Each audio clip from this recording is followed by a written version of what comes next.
আপনি কি জানেন যে ওইখানে যাওয়ার পরে আপনার কোনো কাজের নিশ্চয়তা নেই? আমি হাই প্রফেশনাল বিষয়ে যেতে চাচ্ছি। গেলেন এখান থেকে অ্যাকাউন্টিং ম্যানেজার পোস্টে, ওইখানে যাওয়ার পরে গিয়ে বেচবেন মুড়ি। আজকে 15 দিন এখানে কাজ করে বেতন দেয় না, আবার 15 দিন ওইখানে কাজ করে বেতন দেয় না। আসসালামু আলাইকুম প্রিয় ভিউয়ার্স, আপনারা সবাই কেমন আছেন? আশা করি সবাই ভালো আছেন। আমি মোহাম্মদ রুবেল, দুবাই ইনফোভিডির পক্ষ থেকে আরেকটা নতুন ভিডিও নিয়ে আপনাদের সামনে আসলাম। আজকের ভিডিও খুবই গুরুত্বপূর্ণ একটা টপিক, যেটা কিনা অনেকেই আমাকে মেসেজ করতেছে, কল দিতেছে, ভাই দুবাইয়ের হাই প্রফেশনাল ভিসা খোলা আছে, আমাকে করে দিতে পারবেন? আমি হাই প্রফেশনাল ভিসায় যেতে চাচ্ছি। তাদের উদ্দেশ্যে আজকের ভিডিওটাকে স্কিপ করবেন না, মনোযোগ দিয়ে পুরো ভিডিওটা দেখবেন, তাহলে অনেক তথ্য আপনারা জানতে পারবেন দুবাই এবং দুবাইয়ের বিভিন্ন ক্যাটাগরির জব সম্পর্কে। তাহলে চলেন আমরা মূল ভিডিওতে চলে যাই।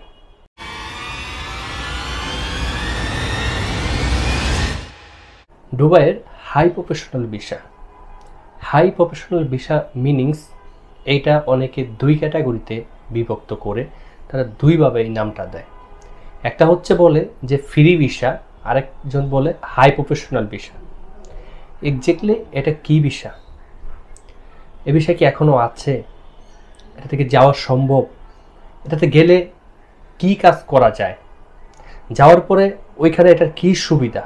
হাই প্রফেশনাল ভিসায় আপনারা যারা যেতে চাচ্ছেন, যাবেন, আপনি কি জানেন যে ওইখানে যাওয়ার পরে আপনার কোনো কাজের নিশ্চয়তা নেই, আপনার কোনো জবের নিশ্চয়তা নেই? আপনি high professional visa, free visa শুনতেছেন, যেতেছেন, যাওয়ার পরে বেশিরভাগ মানুষ অবৈধ হচ্ছে এই হাই প্রফেশনাল ভিসায় যারা যাচ্ছে। আমার একটা লাইসেন্স আছে, আমার লাইসেন্সের উপরে আমি 2-3টা ভিসা বের করলাম, ভিসা বের করে আপনাদের কাছে বেচে দিলাম।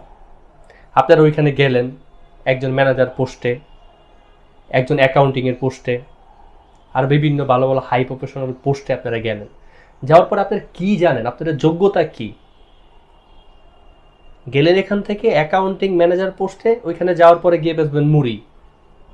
তারপর বলবেন দুবাই সরকার ভালো না, বাংলাদেশ থেকে যারা পাঠায় তারা ভালো না। আপনারা জেনে বুঝে কেন কাজ করেন না?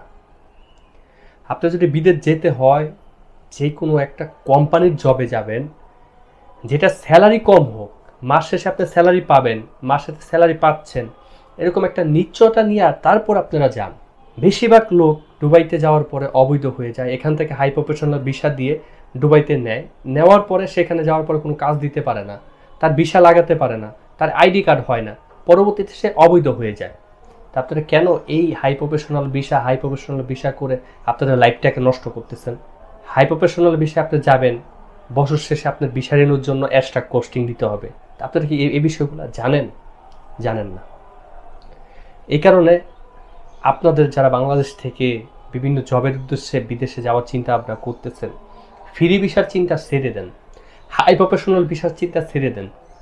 আপনারা মূলত যে কোনো একটা কাজের ভিসা হোক, সেটা 800 দিরহাম বেতন, যে কোনো একটা কাজের ভিসা যদি আপনি যান, তাহলে আপনি যাওয়ার পরে ডিউটিতে জয়েন করতে পারবেন। ডিউটিতে জয়েন করলে আপনি মাস শেষে একটা স্যালারি পাবেন। আপনার হাই প্রফেশনাল ভিসায় না আছে মাস শেষে স্যালারি। 100 জন লোক যদি যায় হাই প্রফেশনাল ভিসায়, তার থেকে 10 থেকে 15 জন লোকে তারা কোনো না কোনো তাদের আত্মীয় স্বজনের মাধ্যমে কাজ পায়। এবারে 85 জন মানুষ তারা অবৈধ হয়ে যায় এবং বিভিন্নভাবে ঘুরতে থাকে, এই কাজ সেই কাজ, এইটা সেইটা। আজকে 15 দিন এখানে কাজ করে বেতন দেয় না, আবার 15 দিন ওইখানে কাজ করে বেতন দেয় না। কেন আপনারা হাই প্রফেশনাল ভিসা করতেছেন? হাই প্রফেশনাল ভিসা এবং লেবার ভিসা এগুলা বন্ধ। তো এগুলা এখনো বন্ধ আছে, পরবর্তীতে ঘোষণা দেওয়ার আগ পর্যন্ত বন্ধ থাকবে। তাই যারা যেতে চাচ্ছেন অবশ্যই জেনে বুঝে যাবেন বিষয়গুলা। আরেকটা গুড নিউজ আপনাদের জন্য, দুবাই এবং বাংলাদেশের জন্য আমার নিজস্ব টিকেটিংয়ের লাইসেন্স চালু করেছি। আমরা দুবাইতে এবং বাংলাদেশে স্বল্প ব্যয়ে আমরা টিকিট কাটতেছি। ইনশাল্লাহ তো গ্যারান্টি দিতে পারি, বাংলাদেশ এবং বিশ্বের যেখান থেকে টিকিট কাটান না কেন, সেখান থেকে অবশ্যই আমার এখানে কম পাবেন। তা আপনারা যারা টিকিট কাটা নিয়ে চিন্তিত, সঠিক এজেন্সি পাচ্ছেন না, অবশ্যই আমাদের সাথে যোগাযোগ করুন। ভালো থাকবেন। আসসালামু আলাইকুম ওয়া রাহমাতুল্লাহি ওয়া বারাকাতুহু।